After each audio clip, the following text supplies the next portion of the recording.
So as we move on and look at these secondary structures, even though I don't necessarily want you to be familiar with them for the exam, I still would like to go through and tell you a little bit about these features. So the telencephalon is going to be important as far as the development of the cortical structures.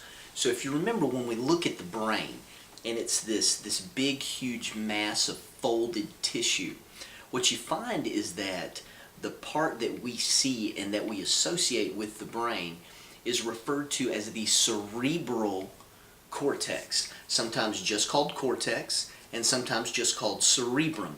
But the cerebrum or cerebral cortex, remember, there are two hemispheres. There's a left hemisphere and a right hemisphere. And those two hemispheres arise from the telencephalon.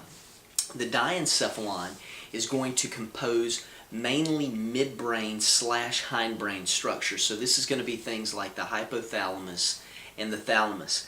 And the last is going to be the mesmet and the myelencephalon, and they are going to give rise to hindbrain structures as well as the cerebellum. So that's kind of the breakdown of how things develop inside of the brain. A very, very important network that exists throughout the brain is that of the ventricles. Now, hopefully you'll remember that the ventricles exist in order to be able to have the circulation of cerebrospinal fluid on the inside of the brain. So these are very deep structures that are going to form kind of caverns that exist, tunnels that exist throughout the brain. And they are essentially the ductwork of the brain. They're lined with ependymal cells. Now you'll remember those are glial cells. So the ependymal cells are glial cells that actually line the ventricles of the brain, and their job is going to be to move along or to circulate cerebrospinal fluid, which is going to be essential as far as it's kind of like the lifeblood of brain tissue. Blood itself is very, very toxic to neural tissue, so there has to be a medium by which the brain can communicate from one cell to another. And it's not always via electrical impulse, if you remember. There's a strong component that is a chemical impulse or stimulation that is manifested inside of the central nervous system. So it is important that inside of the central nervous system that we have this medium by which circulation occurs, and that is going to occur through the ventricles.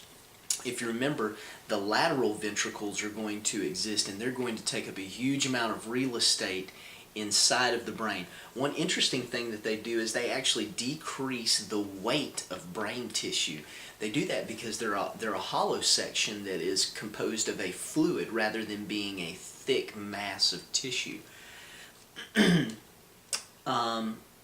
The cerebrum, as we begin to talk about it, or the big massive brain that we observe, has specific surface features associated with it. And if you remember, there are grooves that exist inside of it, and those grooves that are cut, that exist in between folds, those are referred to as the sulci, S-O-L-C-I.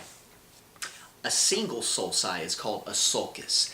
And the sulci divide the gyri, G-Y-R-I.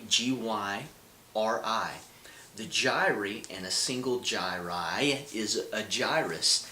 The gyri are going to be the folds. They're going to be the lobes or the lobular looking structures. Now don't confuse them with the actual lobes of the brain, because those are equally important to talk about. But we're talking about just looking at the brain at face value.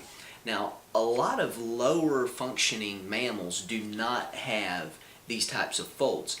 These are generally associated with higher functioning and higher cognitive processes, both in humans and in higher functioning mammals and animals. So things like dolphins tend to have a ton of cortical folds. Other primates can tend to have a high amount of cortical folds. But when you look at something like maybe a rodent, they have a smooth surface to their brain tissue. And the last thing that I wanted to mention to you is that A sulcus that is very, very deep, it's a very deep groove, is referred to as a fissure. A lot of times the terms are used interchangeably, sulcus and fissure, but a fissure is going to be a very, very deep running trough in between gyra. On slide number 7, we begin to talk about some prominent structures of the central nervous system inside of the cerebrum.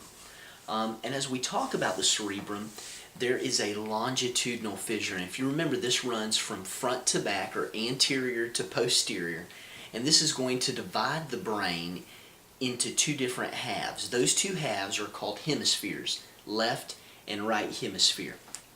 Then there is a transverse fissure.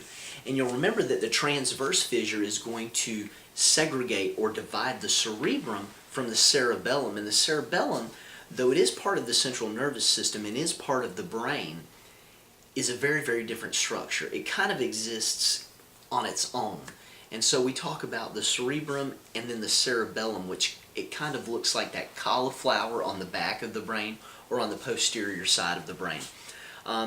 Once again, the transverse fissure is going to divide the cerebrum from the cerebellum. And the last thing that I want you to know as far as these segregating features is going to be the central sulcus. And the central sulcus is actually going to run from left to right. So it is going to divide the brain into, I misspoke. So the longitudinal fissure divides the brain into left and right halves. I think I said anterior and posterior. What I meant was it divides it down the midline, mid-sagittally, so divides it into left and right halves. I don't know whether I said anterior and posterior. It's getting too late. But anterior and posterior division is going to occur through the central sulcus. The central sulcus is going to divide, and there is going to be a pre-central gyrus and a post-central gyrus. Pre-central gyrus, if you'll remember, is going to be important as far as a specific function, and the post-central gyrus will be important as well. We'll get to that in just a little bit. So as you advance and go to slide number 8, and we continue talking about the cortex, or the cerebrum, we're going to talk about the cortex proper. And the cortex is going to be the portion that is located on the surface of the brain. It is going to have several different structures of very, very high importance as far as us functioning as human beings. They've kind of been mapped out as far as what they do, either sensory function or motor function. And they've been mapped out through something called a homunculus. And the homunculus has taken on the shape of a map in the form of a human being. And so I'm going to pause for just a second, and then we'll go on into the talking about the cortex.